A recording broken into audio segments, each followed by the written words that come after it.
Good evening everybody. యాక్చువల్గా ఈ song hook line ఆయన నోట్లోంచి వినాలి, ముందే ఆయన నోటి నుంచి వింటేనే హై వస్తుంది, ముందు రివీల్ చేయకూడదని చెప్పి దీనికి ఏ ముహూర్తాన ఆరా ఆఫ్ వస్తుందని పెట్టామో, ఇవాళ ఇక్కడికి వచ్చిన ప్రతి ఒక్కళ్ళలో ఆరా కనబడుతుంది. ఆరా అంతా మల్లారెడ్డి విశ్వవిద్యాపీఠలోనే ఉంది. Thank you so much. నిజంగా సండే కదా చాలా తక్కువ మంది వస్తారనుకున్నా, బట్ నేను ఎక్స్పెక్ట్ చేసినట్టు చాలా ఎక్కువ మంది వచ్చారు. Thank you so much. And ఈ ఆపర్చునిటీ ఇచ్చిన ఎంటైర్ మల్లారెడ్డి విశ్వవిద్యాపీఠ్ యాజమాన్యానికి, ప్రీతి రెడ్డి మ్యామ్కి మేము మనస్ఫూర్తిగా థ్యాంక్స్ చెప్పుకుంటున్నాం. Thank you so much. సార్కి, శరత్ సార్కి మనస్ఫూర్తిగా థ్యాంక్స్ చెప్తున్నాం. థ్యాంక్ యూ సో మచ్ అండి. ఒక సినిమాలో ఒక సీన్లో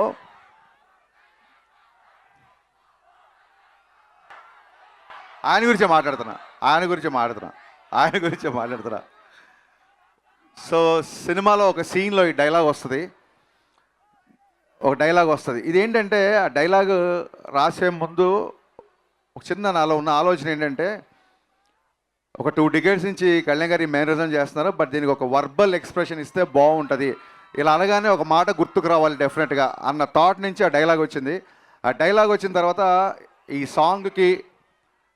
సాంగ్కి ఇదే హుక్ లైన్ అయితే చాలా బాగుంటుంది అనిపించింది. ఎందుకంటే సినిమాలో ఉన్న ఎమోషన్ నుంచి అది స్టార్ట్ అవుతుంది కాబట్టి ఇది యాప్ట్ అనిపించింది. ఈ హుక్ లైన్ చెప్పగానే ఫస్ట్ డిఎస్పి గారు ఎగిరి గంతేశారు. అసలు అంటే ఒక ఫిలాసఫీ చెప్తూ కూడా, ఒక మాస్ హుక్ లైన్తో కూడా ఒక ఫిలాసఫీ చెప్పొచ్చు అన్న టైప్లో ఆయన ఒక కాంప్లిమెంట్ ఇచ్చారు. ఆ తర్వాత ఆ ఆరాకి ఖచ్చితంగా ఆస్కార్ పెన్నే కావాలి అనిపించింది. ఇమ్మీడియట్గా మా బోసన్న దగ్గరికి వెళ్ళా. బోసన్నకి నాకు రిలేషన్ అసిస్టెంట్ డైరెక్టర్గా ఉన్నప్పటి నుంచి, నేను డైరెక్టర్ అవ్వక ముందు నుంచి నన్ను చూస్తున్నాడు. మళ్ళీ నాకు ఆటోగ్రాఫు, గబ్బర్ సింగ్ ఈ రోజులు గుర్తొచ్చాయన్న. కంటిన్యూగా అంటే సాంగ్ వచ్చేంత వరకు బోస్ గారు నేను హోటల్లో చెక్ ఇన్ అయ్యామంటే లిరిక్ పేపర్తోనే బయటికి వెళ్ళాం. ఇంకా హోటల్ విడిచిపెట్టి బయటికి వెళ్ళలేదు.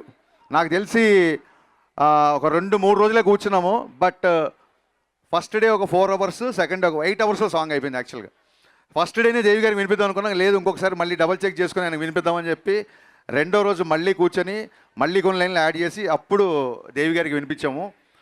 ఇది ఇప్పుడు కళ్యాణ్ గారి మీద నాకున్న ప్రేమ, అభిమానం, రెస్పెక్ట్ మీకు అందరికీ తెలుసు. బట్ ఈ సాంగ్కి ఏంటంటే ఇది ఒక అభిమానంతో వచ్చిన పాట కాదు, కంప్లీట్గా ఆయన లైఫ్ స్టైల్ని, ఆయన జర్నీని, అభిమానం కంటే ఎక్కువ కూడా ఒక అవగాహనతో వచ్చిన సాంగ్ ఇది. సో అంటే ప్రతి ఫ్యాన్ మనసులో తన గురించి ఏమనుకుంటాడో కళ్యాణ్ గారి వ్యక్తిత్వాన్ని యాజ్ ఇట్ ఈజ్గా ప్రతిబింబిస్తూ ప్రతి లైన్, అంటే హీరోయిజం సాంగ్స్ రాసినప్పుడు ఏమవుతుందంటే ఒక లైన్ రాస్తే అది ఏ హీరోకైనా సూట్ అయ్యేలా ఉంటుంది యాక్చువల్గా, డెఫినెట్గా హీరో ఎలివేషన్స్ రాస్తున్నప్పుడు. బట్ ఈ పాట నేను ఇందాక ముందే వీడియోలో చెప్పినట్టు మీరు ఏ లైన్ విన్నా కళ్యాణ్ గారికి గుర్తొస్తారు. ఫర్ ఎగ్జాంపుల్ బోస్ గారు చెప్పినట్టు కళ్యాణ్ గారి జర్నీ అటు సినిమాలు కానీ అటు పాలిటిక్స్ కానీ అంత ఈజీగా రాలా, ఊరికే ఓవర్ నైట్లో వచ్చేలా. సో ఆ జర్నీ ఎంత కఠినమో మన అందరికీ తెలుసు. సో దానికి సంబంధించిన లైన్, నా ఫేవరెట్ లైన్ ఏంటంటే, మెత్తని మట్టిలో మొలిచిన మొలకవు కాదోయ్ నువ్వు, బండరాళ్లను బద్దలు కొట్టిన మొండి మొక్కవు నువ్వు. ఈ లైన్ నాకు నా ఫేవరెట్ లైన్. అంటే ప్రతి లైన్ నా ఫేవరెట్ లైన్సే లిరిక్స్లో ఉన్నాయి, బట్ ఎక్కువగా హత్తుకునే లైన్ ఇది. అలాగే అసలు డబ్బుకి ఏ మాత్రం కూడా అంటే దాన్ని ఏమంటారు, డబ్బుకు లొంగని వ్యక్తి అని గట్టిగా చెప్పవచ్చు. ఎందుకంటే ఇట్స్ నా పర్సనల్ ఎక్స్పీరియన్స్. గబ్బర్ సింగ్ తర్వాత మా కాంబినేషన్లో చాలామంది సినిమాలు, కొంతమంది కార్పొరేట్ వాళ్ళు వచ్చి యాడ్స్ ట్రై చేద్దామంటే కళ్యాణ్ గారికి 2012లోనే, ఆ రోజుల్లోనే ఆల్మోస్ట్ అప్పటికి పాన్ ఇండియా అనే టర్మే లేదు, కానీ ఆల్మోస్ట్ షారుఖ్ ఖాన్ యాడ్స్కి తీసుకున్నంత రెమ్యునరేషన్ ఆఫర్ చేశారు కళ్యాణ్ గారికి. బట్ ఆయన ఆ కార్పొరేట్ ప్రొడక్ట్స్ కొన్ని ప్రొడక్ట్స్ హెల్దీ కాదని, కొన్ని ప్రొడక్ట్స్ కిడ్స్కి మంచిది కాదని చెప్పి ఆయన రిలీజ్ చేశారు.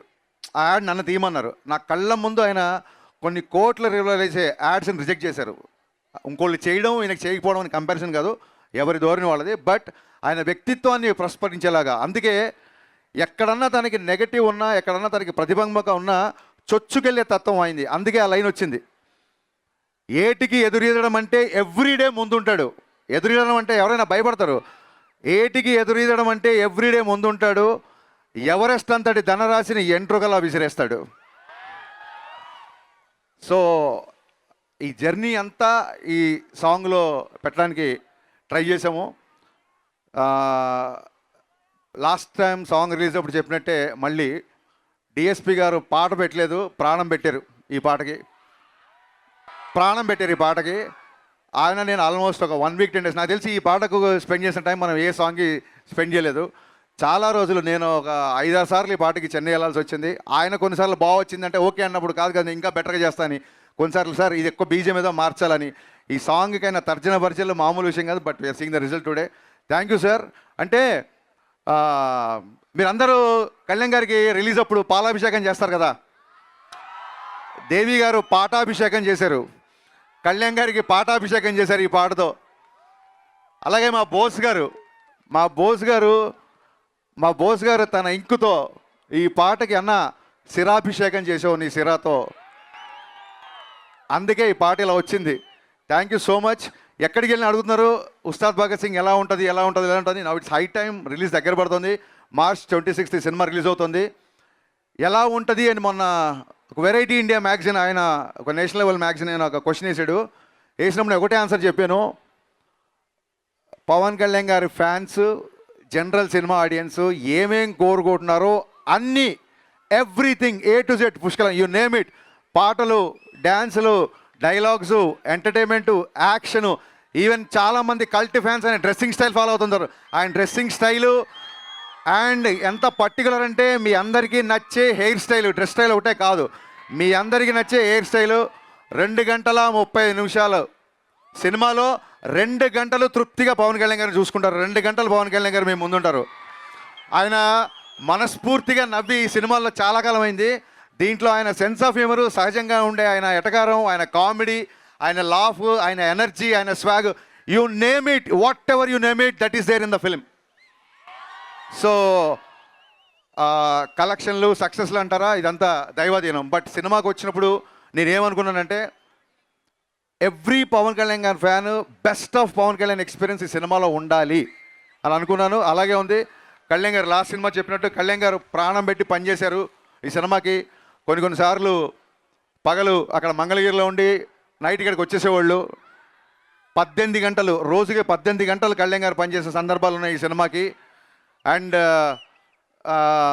దాన్ని ఏమంటారు, ఈ పాట ఎస్పెషల్లీ నేను బోస్ గారికి చెప్పింది ఏంటంటే, ఈ పాట కళ్యాణ్ గారి మీద నాకున్న ప్రేమ. సో బేసికల్గా నేను ఒక ప్రేమ లేఖ రాయాలి సార్ అన్నాను, ఆయన దానికి సిరా ఇచ్చారు. థ్యాంక్ యూ బోస్ అన్న, థ్యాంక్ యూ సో మచ్. ఈ పాటే కాదు, సినిమాలో ఏ పాట అయినా సరే చాలా గ్రాండ్గా, చాలా విజువల్లీ ఒక ఫీస్ట్ లాగా ఉంటుంది. దానికి రీజన్ నన్ అదర్ దాన్ మా ప్రొడ్యూసర్లు నవీన్ గారు, రవి గారు. వాళ్ళిద్దరు లిటరల్గా ఒక 3 ఏళ్ళు నన్ను భుజాల మీద మోసారు. భుజాల మీద మోసారంటే లిటరల్గా కాదు, వాళ్ళ హైట్కి ఎవరైనా భుజాలను ఎక్కితే మట్టు కింద పడిపోతారు. వాళ్ళు జాగ్రత్త ప్లాన్ చేసుకున్నారు. సో భుజాల మీద పోయడం ఏంటంటే ఏ రోజు కూడా, అంటే కొంచెం ప్రాజెక్ట్ మేము అనుకున్న దానికంటే డిలే అయింది కాబట్టి ఏ రోజు కూడా చిన్నపాటి అసహనం కానీ, చిన్నపాటి నిరాశ కానీ లేకుండా ప్రొడక్షన్లో నేను అడిగిందే కాదు, నేను అడిగిన దానికంటే ఎక్కువ ఇచ్చారు. వాళ్ళు చిన్న ట్రాఫిక్లో ఇరుక్కున్నారు. They are on the way, any moment they will be reaching here. So Naveen గారికి, రవి గారికి అండ్ డే అండ్ నైట్ కష్టపడుతున్న మళ్ళీ మా డిపార్ట్మెంట్కి, దేవి గారు ఎన్ని థ్యాంక్స్ చెప్పినా, అంటే నాకు చాలాసార్లు అనిపిస్తుంది ఇళయరాజా గారు, ఆర్డి బర్మన్, ఏఆర్ రెహమాన్, దేవి గారు వీళ్ళందరూ కేవలం మ్యూజిక్ చేయడానికే పుట్టారేమో, వీళ్ళకి మ్యూజిక్ చేయడం తప్ప ఇంకే పని రాదేమో అనిపిస్తుంది. సర్జీ, Hartwell thanks to you. Thanks for always being there, not just like a music director, more than a music director, more than a brother, more than a guide. Thank you so much. మీరు అక్కడ Filmfare award తీసుకొని ఫాస్ట్గా ఈవెంట్కి రావడంకు అందుకు మళ్ళీ thanks చెప్తున్నా. Thank you guys. So remember March 26th.